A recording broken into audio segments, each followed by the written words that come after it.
मान लो तुम किसी कार्य के लिए जा रहे हो, 5 बार 6 बार तुम उस कार्य के लिए होकर आ गए, या किसी से अपना पैसा लेना है और तुम उसको पास 50 बार होकर आ गए हो, भैया पैसे कब देगा? या किसी कार्य के लिए जा रहे हो, वो कार्य नहीं हो रहा, 50 बार होकर आ गए, वो काम नहीं हो रहा। शिव महापुराण कहती है लाल चंदन, कौन सा चंदन? लाल चंदन को अच्छा घिसो और घिसकर तैयार कर कर बेलपत्री के ये जो दोनों भाग हैं,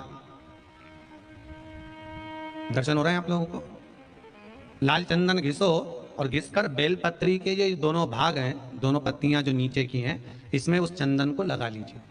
अगर किसी से आपको पैसा लेना है, वो नहीं दे रहा, या कोई काम है या जॉब है या नौकरी है या उसके लिए, या कोई विद्याध्ययन का कोई कार्य है, कोई स्कूल में पढ़ाई कर रहे हो और वो कार्य नहीं हो रहा, 5 बार 6 बार करके देख लिया नहीं हो रहा, तो ये दोनों पत्तियों पर लाल चंदन लगाओ। लाल चंदन लगाने का मतलब ये नहीं कि जरा सी तुम बिंदी लगा दो, लाल चंदन जो घिसा है उसको पूरी पत्तियों पर अच्छे से फेरना है, उस लाल चंदन को लगा लीजिए। और महाराज बीच की पत्ती में थोड़ा सा घृत, घृत मतलब गाय का घी, गौ माता के दूध से माखन से निर्मित उस घी को बीच की पत्ती में थोड़ा सा लगा लीजिए। और जो अशोक सुंदरी वाली जगह है, जानते हो ना आप लोग अशोक सुंदरी की जगह, आपको पहले भी कथा में कहा, समझ लीजिए ये शिवलिंग है, ये जलाधारी पर रखा हुआ है, ये गोल जलाधारी है, यहां से पानी नीचे गिरता है, ठीक है, ऐसे ही होता ना शिवलिंग। तो शंकर भगवान का पूरा परिवार शिवलिंग के आसपास में होता है।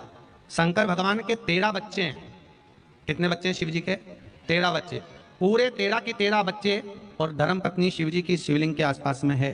जैसे ये जो गोल जलाधारी है, ये माता पार्वती जी का हस्त कमल है, शिवलिंग रखा है, ये शंकर जी का स्वरूप है। जहां से पानी नीचे गिरता है, राइट भाग गणेश जी का स्थान, लेफ्ट भाग 6 कार्तिकेय, षडानंद कार्तिकेय का स्थान। जहां शिवलिंग का जहां पानी जाता है उसके बीच में एक मोटी सी लाइन होती है, वो शंकर भगवान की सबसे छोटी लड़की जिसका नाम अशोक सुंदरी है, उसका स्थान है। ऊपर से बूंद बूंद पानी जो शिवलिंग पर गिर रहा है, ये शंकर भगवान की 5 लड़कियों का स्थान है, जया, विषहरा, शामली बारी, दौतली और देव। ये शंकर जी की 5 बेटियां हैं जो भगवान शंकर के ऊपर पानी की एक एक बूंद गिराती हैं महाराज। तो शिव जी की जो सबसे छोटी लड़की है अशोक सुंदरी, उस अशोक सुंदरी वाली जगह पर इस बेलपत्र को प्रदोष के दिन या सोमवार के दिन आप घी वाली बेलपत्र को अशोक सुंदरी वाली जगह पर रखकर, ये जो चंदन लगी हुई बेलपत्र है, इसका मुख ऐसा सीधा के सीधा रखोगे तो गणेश जी की ओर हो जाएगा, षडानंद कार्तिकेय की ओर हो जाएगा। अपनी कामना कर कर, जिससे धन लेना है, पैसा लेना है, या जो कार्य निकालना है वो नहीं निकल रहा, बहुत प्रयास कर लिया, अदालत में 50 बार हो जाए, काम नहीं हो रहा, तब इस बेलपत्र का प्रयोग करना, बाबा से विनती करना और विनती कर कर वापिस सजाना। केवल 2 प्रदोष या 2 सोमवार कर लीजिए, बाबा आपकी मनोकामना पूर्ण कर देगा, उस बेलपत्र का सुख प्राप्त होगा। बेलपत्र पर इतना याद रखना, जो चंदन लगा हुआ भाग है वो नीचे होना चाहिए, अशोक सुंदरी की ओर। घृत का भाग अशोक सुंदरी की ओर होना चाहिए, नीचे की ओर, नहीं तो मालूम पड़े तुम ऊपर उल्टा रख दो उसको।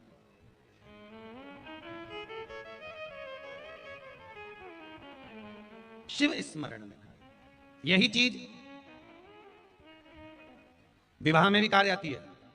जिन बेटा और बेटी का विवाह नहीं हो रहा, जिन बेटा बेटी का विवाह नहीं हो रहा, 30-30 साल के हो गए, 28 साल, 40 साल, 25 साल के हो गए, विवाह नहीं हो रहा, तो आज बेलपत्री पर दोनों पत्तियों पर लाल चंदन लगाइए और बीच वाली पत्ती पर पीला चंदन लगाइए। जिसका विवाह नहीं हो रहा उस नीचे की दोनों पत्ती पर लाल चंदन और बीच वाली पत्ती पर पीला चंदन।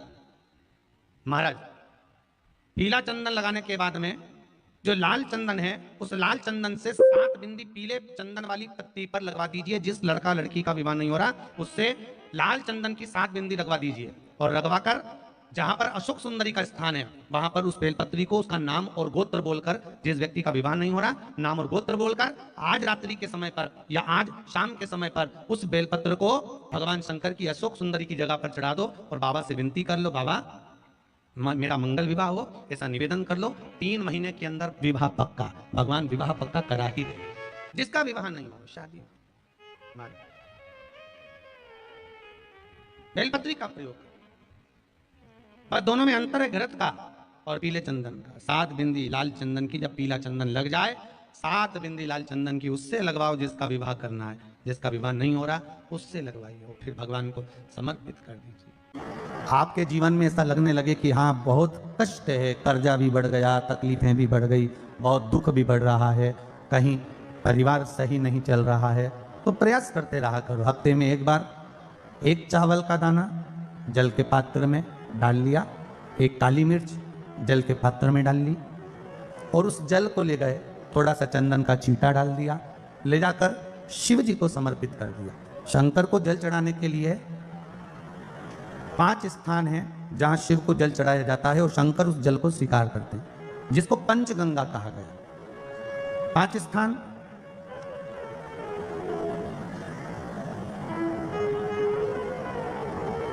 अच्छे से समझ लीजिएगा, जब भी शिव मंदिर में जाएं तो ये 5 स्थान शिव को जल चढ़ाने के लिए ये रखा है। शिवलिंग, गोल जलाधारी, ये चरण जहां से पानी नीचे की ओर जाता है। शंकर भगवान के 13 बच्चे हैं, 13 की 13 बच्चे, शिव जी का संपूर्ण परिवार, 33 कोटि देवता, 64 योगिनियां, सब शिवलिंग के आसपास में। आप शंकर जी के मंदिर में जाकर ये कभी ना विचार करना कि पार्वती जी को ढूंढना पड़ेगा या गणेश जी को ढूंढना पड़ेगा या कार्तिकेय जी को ढूंढना पड़ेगा या भैरव को ढूंढना पड़ेगा। हमें शंकर के मंदिर में जाकर किसी देवता को ढूंढने की जरूरत नहीं है। जहां शंकर भगवान का शिवलिंग रखा हुआ है वो माता जी का हस्तकमल है, माता पार्वती जी का स्थान है। जहां शिवलिंग रखा है वो शंकर भगवान है।